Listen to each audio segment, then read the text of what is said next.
තුන්දෙනෙක් ගැන බුදුරජාණන් වහන්සේ පෙන්වලා දීලා තියෙනවා. ඉතින් ඒ තුන්දෙනා තමයි එක්කෙනෙක් ඉන්නවා ඒ කෙනාට බුදුරජාණන් වහන්සේ දකින්න ලැබුණත් බුදුරජාණන් වහන්සේ දකින්න නොලැබුණත්. ඒ වගේම ඒ කෙනාට බුදුරජාණන් වහන්සේගේ ශ්‍රී සද්ධර්මය අහන්න ලැබුණත් ශ්‍රී සද්ධර්මය අහන්න නොලැබුණත්. ඒ කෙනා මේ උතුම් ධර්මය අවබෝධ කරගන්නේ නැහැ, මාර්ගඵල අවබෝධ කරගන්නේ නැහැ කියලා බුදුරජාණන් වහන්සේ දේශනා කරනවා. ඒ වගේම තව කෙනෙක් ඉන්නවා එයාට බුදුරජාණන් වහන්සේව දකින්න ලැබුණත් බුදුරජාණන් වහන්සේ දකින්න නොලැබුණත්. ඒ වගේම බුදුරජාණන් වහන්සේගේ ධර්මය අහන්න ලැබුණත් බුදුරජාණන් වහන්සේගේ ධර්මය අහන්න නොලැබුණත් ඒ කෙනා උතුම් ධර්මාවබෝධය ලබනවා කියලා බුදුරජාණන් වහන්සේ දේශනා කරනවා. ඒ වගේම උතුම් මාර්ගඵලයන් ලබනවා කියලා දේශනා කරනවා.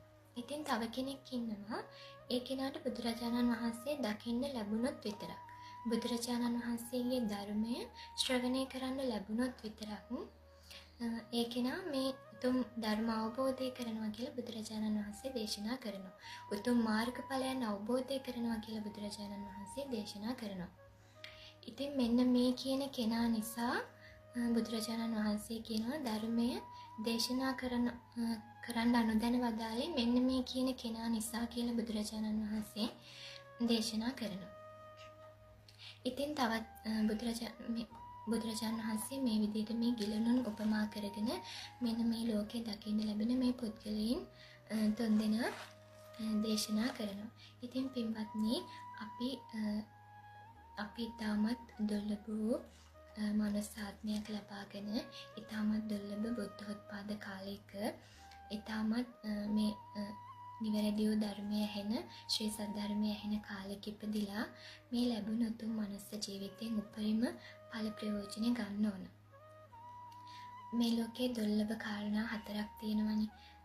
දුර්ලභංච මනුස්සන්තං බුද්ධෝපාදෝච දුර්ලභෝ. දුර්ලභෝ කන සම්පatti සද්ධම්මෝ පරම දුර්ලභෝ. මේ බුද්ධෝත්පාද කාලයේ මිනිසත් බව ලැබීම ඉතාමත් දුර්ලභයි. ඒ වගේම බුද්ධෝත්පාද කාලයේ ඉතාමත් දුර්ලභයි. ඒ වගේම ශ්‍රණ සම්පatti, ඒ කියන්නේ පින්දහම් කරගන්න පුළුවන් ස්ථානයක ඉපදීම ඉතාමත් දුර්ලභයි. ඒ වගේම මේ ඔක්කොටම වඩා මේ කාරණා තුනටම වඩා ශ්‍රී සද්ධර්මයේ ශ්‍රවණය කිරීම ඉතාමත් දුර්ලභයි කියලා බුදුරජාණන් වහන්සේ දේශනා කරනවා. ඉතින් පින්වත්නි අපි මේ දුර්ලභ කාරණා 4ම ලැබිලා තියෙන අවස්ථාවක තමයි මේ අපි ඉපදිලා ඉන්නේ. ඉතින් මේ ලැබුණු වටිනා